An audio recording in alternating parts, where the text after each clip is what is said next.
дечки, тука сме повторно со ново видео, сега сложувалка на тема различните лица на социјалната анксиозност. Ова е повторно една тема која што ја одбравте на еден од нашите полови и се надевам дека содржината која што ќе обработиме денес ќе ви се допадне и ќе биде доста полезна за сите оние кои што го следите денешното видео. Јас сум Тијана, денеска ќе зборувам за социјалната анксиозност, но пред да почнам со денешната содржина, би сакала да го напоменам она кое што постојано го зборувам секој пат кога зборувам за анксиозност, депресија или било кое друго расстройство. Секогаш осврнете се на симптомите на тоа дали вие навистина го имате тоа расстройство или пак само ни е полесно да го класифицираме како такво, бидејќи така полесно ќе разбереме што е тоа што навистина ни се случува. Секогаш бирајте го патот кој што вас ви е најмногу во функција, а не оној кој што е најлесен. И кога го кажувам ова, секогаш алудирам на тоа дека голем број од луѓето процентуално највеќе посегнуваат по медикаменти за справување со анксиозноста и депресијата и поради тоа во денешно време е навистина многу зголемен процентот на луѓе кои што користат транкилизанти како Хелекс, антидепресиви, лексилиум и така натака, кои што навистина не ја лечат вистинската причина поради која што се појавиле симптомите, туку ги лечат само симптомите и она што го чувствувате во моментот. Јас во моите видеа секогаш ги анализирам состојбите од една феноменолошка перспектива и поради тоа што работам психотерапија и поради тоа што советувањето и психотерапијата секогаш се повеќе насочени кон феноменологијата отколку кон симптоматологијата.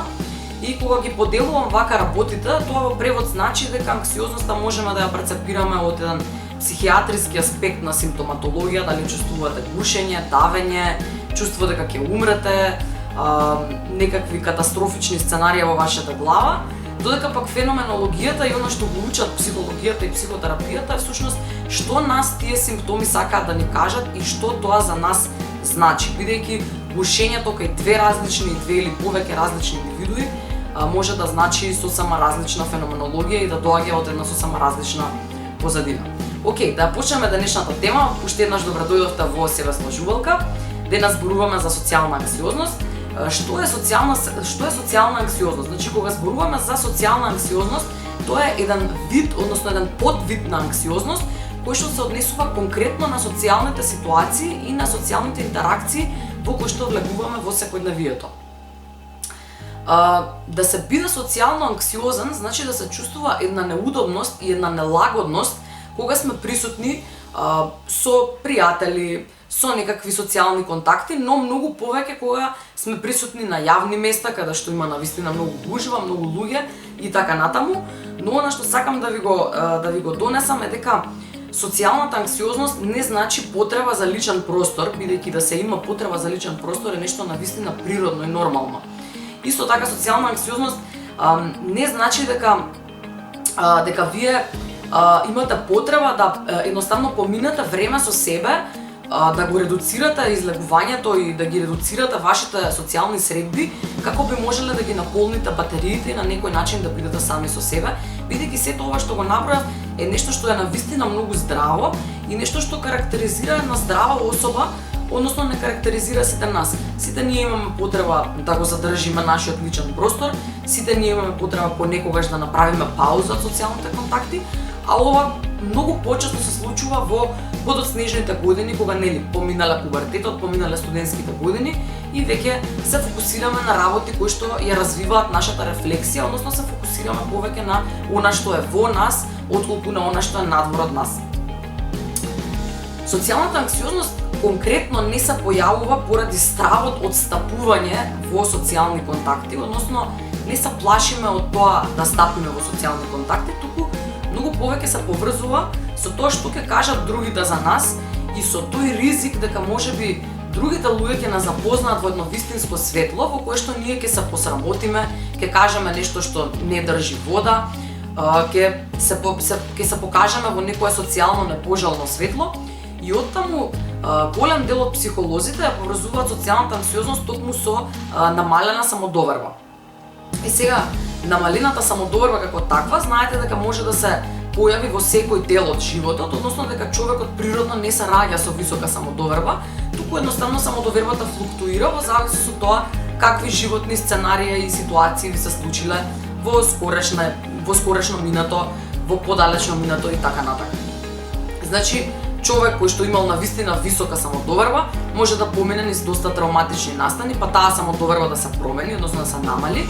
И од тука можеме да зборуваме дека социјалната анксиозност може да се појави и кај човек кој што бил навистина екстровертен и кој што всушност уживал во бивањето со социјални контакти и со што е можно повеќе луѓе.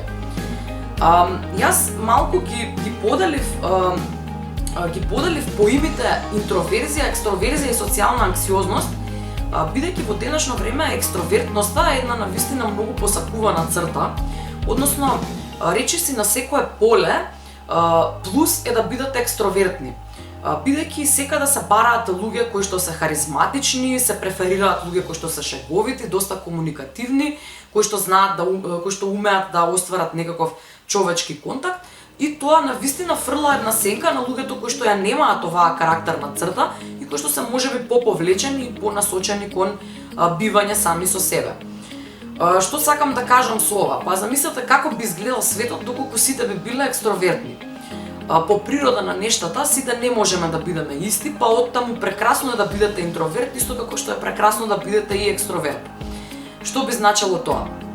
Интровертите имаат одредена тенденција кон тоа да проаѓаат повеќе време надвор од своите домови, да имаат почести социјални контакти, повеќе да се дружат со луѓе и повеќе да ги искажуваат своите емоции, да разговараат за тоа како се чувствуваат и слично.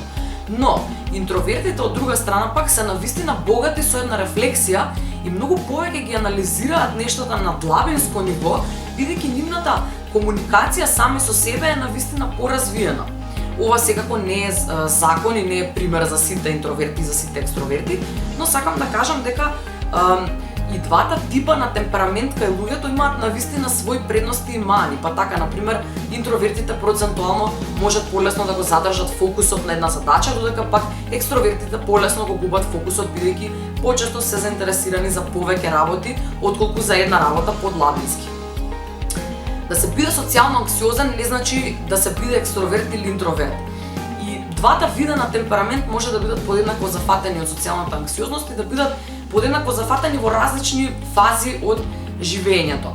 Што значи тоа? Дека доколку некој кој што е екстровертен преживее некакво травматско искуство, може да едноставно неговото ментално здравје захтева да таа личност пројде повеќе време во самотија, да се изолира на начин на кој што би ги пронашал вистинските одговори за тоа во која насока сака да се движи понатаму. Јас ви подготвив неколку типс за тоа како може да си помогнете со социјалната анксиозност. Секако ова не е се што би имала да ви кажам, да зборувам уште многу, но како што веќе се договоривме, видеата на себесложувалка се кратки и едноставни, на начин на кој што ќе ви бидат лесни за слушање и особено лесни за помнење.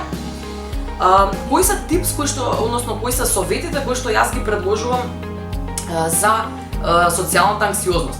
Проверете дали сите социјални ситуации ви создаваат чувство на анксиозност.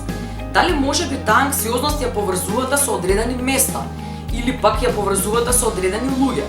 Понекогаш некои луѓе може да не вознемируваат и да имаме перцепција дека всушност анксиозноста е нешто кое што ние го носиме внатре, а да не бидеме свесни дека токму тие луѓе или тие места ја предизвикуваат оваа анксиозност. Уште еден доста значаен тип е да не се форсирате да бидете нешто што сте биле или да бидете нешто што не сте. Доколку се наоѓате во некоја фаза во која што имате потреба да ги редуцирате социјалните контакти и да минувате повеќе време сами со себе, едноставно дозволете му го тоа на вашиот ум, на вашата душа и на вашето тело, бидејќи некаде тоа значи дека тоа е нешто кое што на вас ви е во моментот потребно и апсолутно нема потреба да се присилувате себе си да бидете соодветни за одредени калапи кои што општеството ви ги налага, а особено доколку чувствувате притисок од вашите врсници или вашите родители на тема што се случува со вас, зошто веќе не сте толку социјални, зошто веќе не излегувате како што се излегувале порано и слично. Значи, фокусирајте се на она што сте во моментот и прифатете такви какви што сте. Бидејќи работите се менуваат и не значи дека доколку во моментот чувствувате социјална анксиозност, дека тоа ќе трае за секогаш до крајот на вашиот живот. Најдете го своето уникатно темпо на живење. Ова е еден навистина многу убав тип за тоа што на вас најмногу ви прилега. Мој совет е постојано да се барате себе си, бидејќи сметам дека за различни фази од животот одговараат различно темпо на живење и тоа не е исто за сите луѓе, нели? Пронајдете го на што вас најмногу ви одговара. Понекогаш има денови кога не се чувствувате добро и можеби не сакате да излезете и да го напуштите својот дом, можеби имате потреба да спиете цел ден, да се одморите, да гледате серии, сето тоа е нормално, се додека е во граници на едно нормално функционирање. Понекогаш има и периоди кога имате потреба да ги наполните батериите и да се одморите од некој стресен за вас период кој што изминал во скоро време. Доколку пак имате потреба почесто да излегувате или пак доколку се чувствувате дека ви недостасува социјалниот живот кој што сте го имале, повторно тоа е некое наоѓање на темпо кое што е за вас најсоодветно и кое што никој, апсолутно никој не може да го диктира и не може да го пронајде наместо вас. И на крајот за мене најважниот тип, не си поставувајте етикети за расстройства.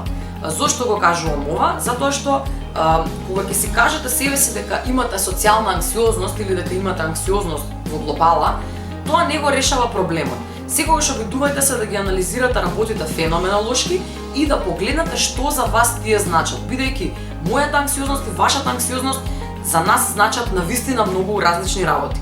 Ви благодарам што бевте присутни денес во денешната себе сложувалка. Се надевам дека имавте убави 10 на 15 минути исполнети со корисни совети и информации и се гледаме повторно во следното видео. Чао, дечки!